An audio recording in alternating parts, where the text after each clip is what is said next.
Another Nykaa sale and my another Nykaa haul. ফার্স্টে দেখে colour বারে on the go makeup remover wipes, যেটা ব্যাগে ইজিলি ক্যারি করা যায়।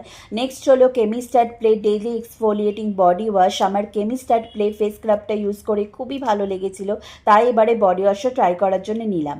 I think I am the last person যে ফক্সটেলের এই স্কিন রেডিয়েন্ট মাস্কটা ইউজ করব, তবে আমার প্রাইস অনুযায়ী কোয়ান্টিটিটা কম লাগলো। রেনির এই বলিউড ফিল্টার প্রাইমারটা খুব ভালো শুনেছি, তাই এবার ট্রাই করার জন্য নিলাম। এটা পিঙ্ক কালারের জেল আর ইজিলি স্কিনে ব্লেন্ড হয়ে যায়।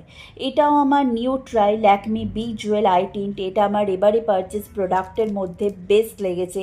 এর কালারটা খুব সুন্দর আর ফিঙ্গার দিয়ে খুব সহজেই ব্লেন্ড করা যায়। এটা লরিয়ালের সেই ভাইরাল লিপস্টিক যেটা আমি এতদিন পর নিলাম, 601 ওয়ার্থ ইট, যেটা আলিয়া ভাট শেডও বলা হয়। আর কালারটা ট্রাই করার পর বুঝলাম এটা সত্যি ওয়ার্থ ইট।